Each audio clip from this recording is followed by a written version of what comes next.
right, let's get back in the same concept so people can understand what's going on here.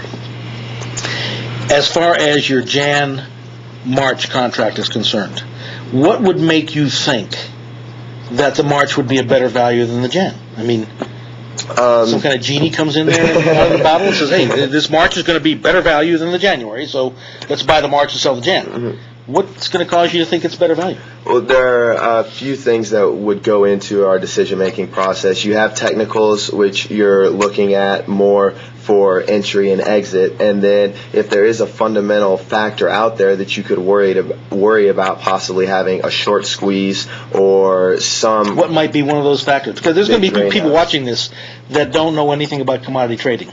Okay. You know, this is not just for DWA. In fact, we may put this up on YouTube. All right. I'm serious. So try to make it so people can understand.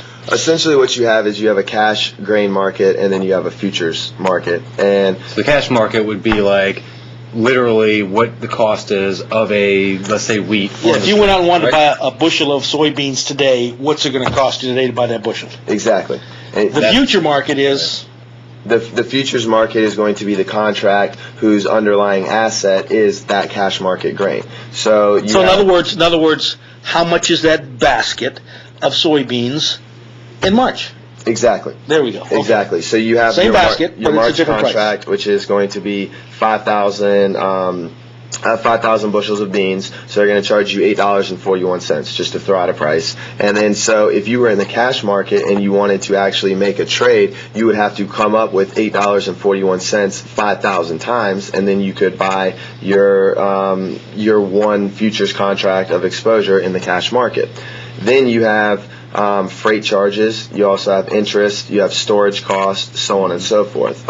You have the big grain houses like the Archer Daniel Midlands, the Bunge, the Cargill, that are going to have their presence in that cash market because they actually have customers and they have storage bins and things like that the farmer comes to them and will sell them the grain, and then that's how you actually get it into the market.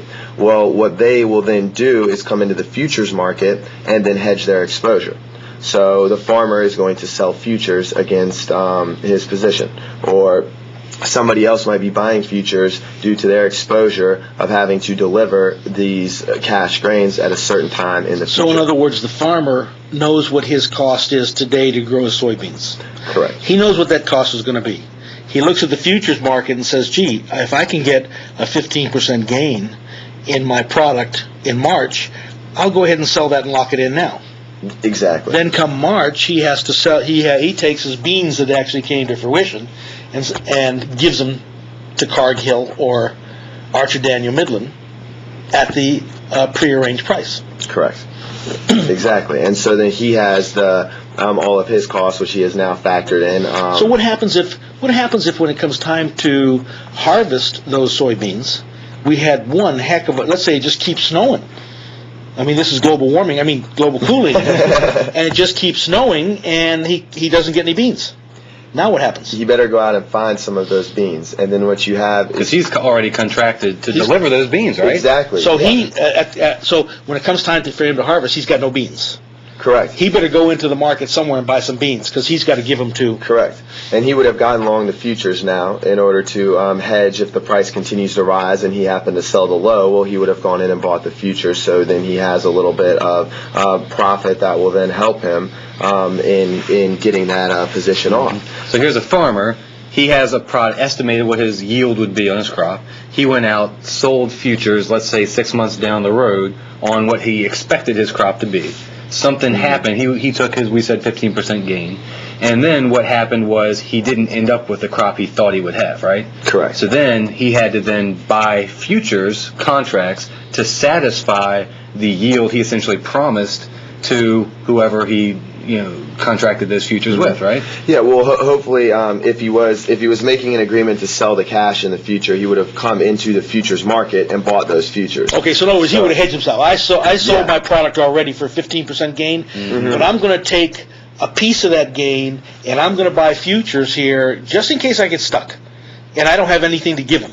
Correct. Then I can go ahead, since I'm long the future, I bought the future, I can then call these beans away from somebody else and deliver. Hopefully, yes. If he still has those. So he'll take a first piece of his notice date. profit that he got from selling his product in the future. Mhm. He'll buy something that hedges himself in the case that it snows and he doesn't get any beans. Correct. And that's kind of how it works. Yeah, exactly. And one of the big stories coming from the corn market was Pilgrim's Pride when they defaulted on all of their obligations due to filing bankruptcy. They filed for bankruptcy protection, and one of the reasons is because they had gone into the corn market and bought things back in July near their all-time highs. And then the farmers thought they were getting these contracts, and they thought their crop was getting sold back at, the $8 corn level when it's down at $4 now. And Pilgrim's Pride files for bankruptcy protection and doesn't want to honor any of those. So now that's something that you have. I mean, last time I checked, it was still in court, but that's just one type of scenario where it's not guaranteed. And with such macro changes in the overall market, there's no telling what other things like that could possibly come up. So in that case, the farmer's stuck with silos full of corn, or wherever they keep corn, and no one to deliver it to. Correct. And So now he more has supply and diminished demand. exactly. And now he has $4 corn. And So now, and of course, he went out and bought machines, bought fertilizer, bought everything like that, also at relatively high prices from today, and he's sitting there holding his corn crop and now has to figure out what to do with it. So in the end result, it's all about supply and demand, because in the end, it gets down to a point where farmers got a ton of supply and nowhere to go. Correct. Price comes down. Correct.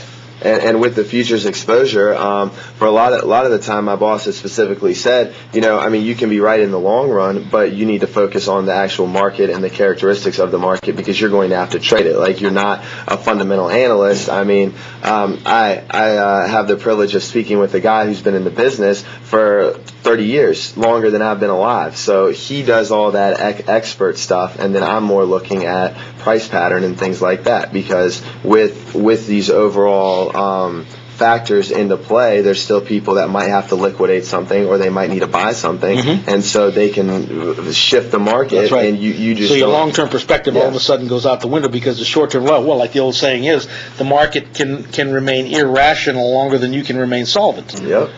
So it's great to have these long-term projections. Like, you see all these analysts, and you see CNBC and everything, which I'm going to be on Fox 1 o'clock on New Year's or Christmas Eve. I'll have a suit on for you. But I'm going to try to say something logical and organized there. But you see a lot of people that get on these shows, and they're predicting things. Here's what's going to happen in the long run. Here's what's going to happen. But the short term, people don't think about you can really get your legs cut out from under you.